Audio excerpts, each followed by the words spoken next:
Shri Somnath trust અને સોમનાથ સંસ્કૃત યુનિવર્સિટીના સંયુક્ત ઉપક્રમે સોમનાથ મંદિરના પુરોહિતો માટે સંસ્કૃત સભાક્ષણ વર્ગ શરૂ કરાયા હતા। દેવાધિદેવ પ્રથમ જ્યોતિર્લિંગ શ્રી સોમનાથ મંદિરમાં સંસ્કૃત ભાષાનો વ્યવહારિક ભાષા તરીકે ઉપયોગ થશે અને સોમનાથ મહાદેવની આરાધના કરતા પૂજારી હવે વ્યવહારિક કામોમાં પણ સંસ્કૃત ભાષાનો ઉપયોગ કરશે। દેશ વિદેશથી આવતા ભાવિકોને સંસ્કૃત ભાષામાં સોમનાથનો ઇતિહાસ જણાવાશે।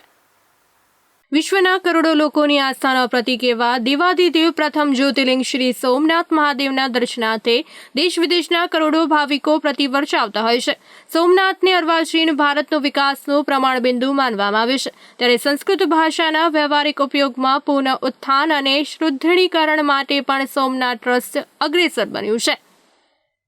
શ્રી સોમનાથ ટ્રસ્ટ અને શ્રી સોમનાથ સંસ્કૃત યુનિવર્સિટીના સંયુક્ત ઉપક્રમે સોમનાથ મંદિરના પુરોહિતો અને સોમનાથ સંસ્કૃત પાઠશાળાના વિદ્યાર્થીઓ માટે સંસ્કૃત સભાષણનું 15 દિવસીય પ્રશિક્ષણ વર્ગોનું આયોજન કરાયું છે।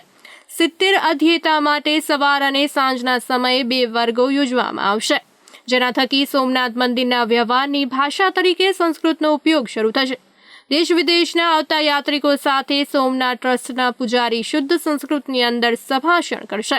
સંસ્કૃત ભાષાની સરળતા અને મધુરતાને સોમનાથ ગર્ભગૃહથી વિશ્વ ફલક પર ફરીથી ઉજાગર કરવા સોમનાથ ટ્રસ્ટે ઉત્તમ વિચારને અનુકરણમાં મૂક્યો છે।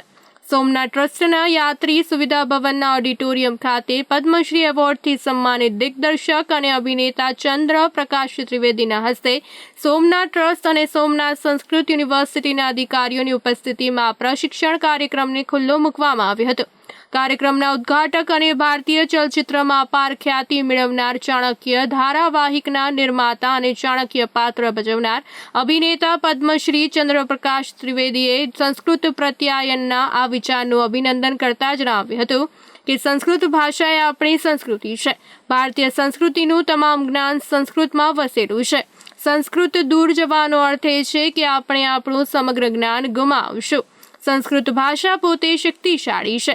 જનસમાજને સંસ્કૃત ભાષાની જરૂર છે, નહીં કે સંસ્કૃત ભાષાને બોલનારાની। ત્યારે સોમનાથ મંદિરના પૂજારી ગણ અને ઋષિકુમારો અને સંસ્કૃત સભાષણ વર્ગના ઉદ્દેશ્ય અંગે તેઓએ પ્રસન્નતા વ્યક્ત કરી હતી।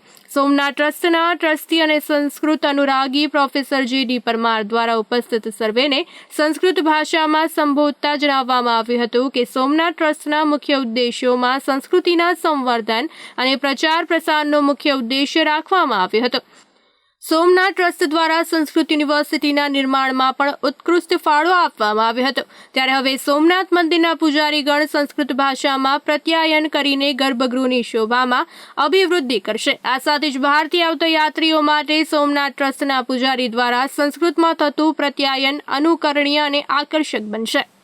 સોમનાથ સંસ્કૃત યુનિવર્સિટીના કાર્યકારી કુલપતિ પ્રોફેસર ડોક્ટર લલિતકુમાર પટેલે પોતાના સંસ્કૃત ભાષામાં કરેલા સંબોધનમાં જણાવ્યું હતું કે સંસ્કૃત ભાષા શીખવી અઘરી છે તેવી લોકોએ માનસિકતા કેળવી છે, પરંતુ સંસ્કૃત ભાષાની અંદર બોલાયેલા શબ્દો અને વાક્યો એટલા સમજવામાં સરળ છે કે જે વ્યક્તિ સંસ્કૃત નથી જાણતો તે પણ વાક્યોનો ભાવ અને સંદેશ સમજી શકે છે।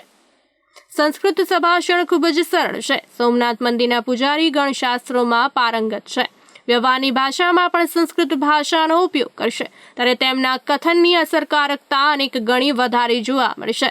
સોમનાથ ટ્રસ્ટના સેક્રેટરી યોગેન્દ્ર દેસાઈએ પોતાના સંબોધનમાં જણાવ્યું હતું કે સંસ્કૃત ભાષા સંસ્કૃતિની પોષક છે। સોમનાથ મંદિરમાં સંસ્કૃત ભાષામાં જ્યારે પૂજારીગણ દ્વારા આવનારા યાત્રીઓને સંબોધવામાં આવશે ત્યારે આવનારા યાત્રીઓ વધુ પવિત્ર અનુભવ મેળવીને સંસ્કૃત ભાષા તરફ પણ આકર્ષિત થશે અને સંસ્કૃત ભાષાના ઉપયોગનો પ્રયત્ન કરશે। વધુમાં તેમણે ઉમેર્યું હતું કે આગામી સમયની અંદર સોમનાથ મંદિર પરિસરમાં પાઠશાળાના ઋષિકુમારો દ્વારા રુદ્રાભિષેકના શ્લોકોનું ગાન કરવામાં આવશે, જેથી સોમનાથ મંદિર પરિસરના વાતાવરણની સકારાત્મક ઉર્જામાં વધારો થશે। શ્રી સોમનાથ ટ્રસ્ટ અને સોમનાથ સંસ્કૃત યુનિવર્સિટી બંનેના સંયુક્ત ઉપક્રમે સંસ્કૃત સંભાષણનો 15 દિવસ માટેનો વર્ગ શરૂ કર્યો છે। આજે 15 દિવસ સુધી સંસ્કૃતમાં જ એ લોકો બોલશે, તૈયાર થશે, બીજાને સમજાવી શકે એ રીતે તૈયારી કરશે અને એ તૈયાર થયા પછી જે કોઈ પણ લોકો અહીંયા યાત્રિકો આવે એમની સાથે પણ સંસ્કૃતમાં સંભાષણ કરશે, વાર્તાલાપ કરશે, એમને માહિતી આપશે. આ રીતની તૈયારી કરવા માટે સંયુક્ત ઉપક્રમે અમે 70 વિદ્યાર્થીઓને તૈયાર કરવાનો સંકલ્પ કરેલો છે. એમાંથી બંને પક્ષે જે કોઈ લોકો તૈયાર હશે એમને સવાર અને સાંજ એમ 2 વખત 1-2 કલાકની પ્રવૃત્તિ કરશે અને એ પછીથી એ પોતે પણ સંસ્કૃતમાં બોલશે એવો સંકલ્પ કરશે અને સંસ્કૃતમાં સારી રીતે લોકોને કંઈ પણ કહી શકે એવી એ ક્ષમતા કેળવશે. હેતુ સંસ્કૃતમાં બોલવું, સંસ્કૃતમાં અત્યારે જે કંઈ અમારા પૂજારી વર્ગ છે, ઉપરાંત અમારે સંસ્કૃત વિદ્યાલય છે, એમના વિદ્યાર્થીઓ છે, એ બધા સંસ્કૃતના મહાવરા સાથે સારા વિદ્વાનો છે. એ જાણે છે સંસ્કૃત, પરંતુ વ્યવહારમાં લોકોની સાથે પણ સરળતાથી એ સંસ્કૃતમાં વાર્તાલાપ કરી શકે એ માટેનો આ પ્રકલ્પ છે અને અમારો પ્રયાસ છે. ભગવાન સોમનાથના સ્થાનમાં જ્યારે એમનો પુનરુદ્ધાર કરવાની વાત, પુનર્નિર્માણ કરવાની વાત સરદાર વલ્લભભાઈ પટેલે કરેલી અને એ પછી સોમનાથના નિર્માણને કરવા માટે અને એમનો ભાવિ વિકાસ કરવા માટે જે ટ્રસ્ટ ડીડની રચના કરવામાં આવી, જૂનું સૌરાષ્ટ્ર રાજ્ય અને એ વખતના ટ્રસ્ટીઓની વચ્ચે જે ડીડ ઓફ સેટલમેન્ટ કરવામાં આવ્યું એ ટ્રસ્ટ ડીડ તરીકે જાણીતું છે. સોમનાથ ટ્રસ્ટે જ યુનિવર્સિટીનું બીજ વાવ્યું. આજે એ થોડા વૃક્ષ સ્વરૂપે મોટું થયું અને નેક દ્વારા એને એ પ્લસ પણ આ વર્ષે આપણને પ્રાપ્ત થયો.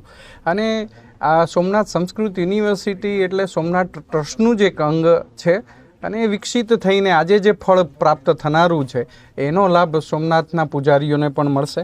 સોમનાથ સંસ્કૃત યુનિવર્સિટી શાસ્ત્રોના અધ્યયનની સાથે સાથે સરળ સંભાષણ, વ્યવહારની ભાષા પણ શીખવવાનું કામ કરે છે. પૂજારીઓ પોતે વિદ્વાન તો છે જ, પણ વ્યવહારની ભાષામાં સંસ્કૃતનો ઉપયોગ કરે અને વાતચીતમાં સંસ્કૃતનો ઉપયોગ થાય અને યાત્રિકો પણ પરસ્પર સંસ્કૃતનો વાર્તાલાપ સાંભળે અને સંસ્કૃતમાં એક વાતાવરણનું નિર્માણ મંદિર પરિસરમાં થાય એવા હેતુથી આ વર્ગનું આયોજન કરવામાં આવ્યું છે.